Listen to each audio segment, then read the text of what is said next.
Assalamualaikum. Nama saya Muhammad Adi Ashraf Anwar. Nombor matrik 03 DKA 22F1038. Saya daripada kelas DKA 3A. Assalamualaikum. Nama saya Muhammad Denis bin Muhammad Saleh. Saya pada kelas DKA 3A. Nombor matrik 03 DKA 22S1030. Assalamualaikum warahmatullahi wabarakatuh. Nama saya Muhammad Azim bin Zahani.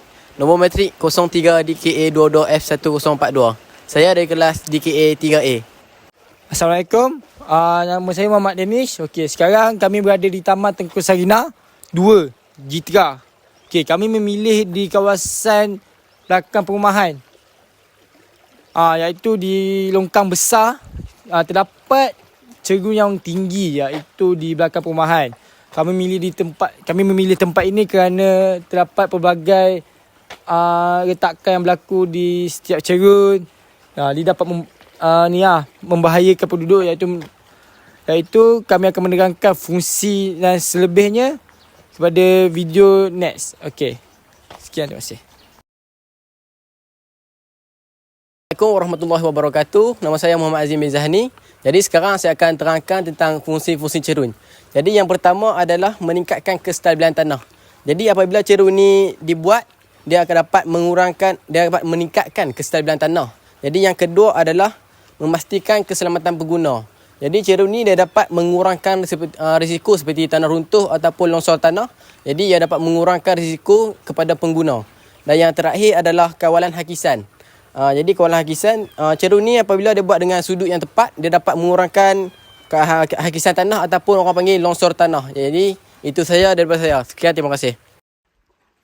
Dalam kejuruteraan geoteknik, pengetahuan saintifik tentang cerun tanah amat penting bagi kita. Pertama, sifat-sifat dia, mekanik tanah. Kedua, kestabilan lereng.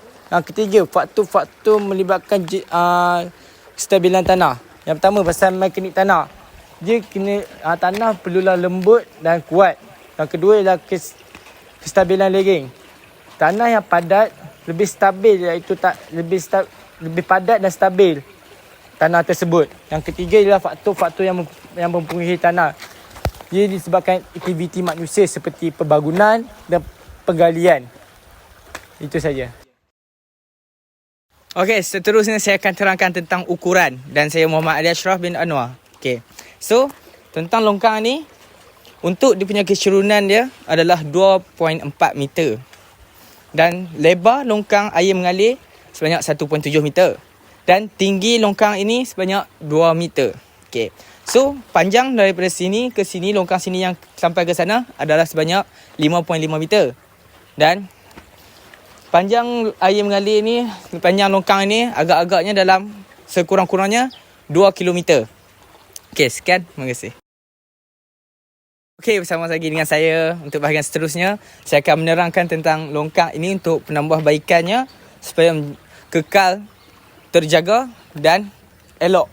Okey. So, untuk untuk mengubah soil ataupun penambahbaikan, kita perlukan menggunakan batu, tanah dan seelok-eloknya kita menggunakan konkrit untuk menjadikannya lebih kukuh dan tidak rosak terlebih cepat. Okey, dan dapat menahan dalam jangka masa yang lama. Okey, itu sahaja. Terakhir, saya akan menerangkan langkah penjagaan yang diambil semasa proses pembinaan cerun. Jadi yang pertama, kita perlu tengok reka bentuk cerun mengikut kesesuaian kawasan. Dan yang kedua adalah analisis tanah. Jadi sebelum kita membuat reka bentuk cerun, kita perlu melihat jenis-jenis tanah di kawasan tersebut.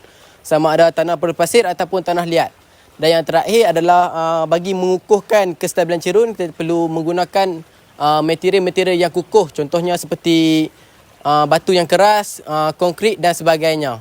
Jadi itu sahaja daripada kumpulan kami. Jadi seterusnya saya akan menutupkan dengan sebuah pantun. Jika ada sumber di ladang, bolehlah kita menumpang mandi. Kalau ada umur yang panjang, bolehlah kita berjumpa lagi. Assalamualaikum.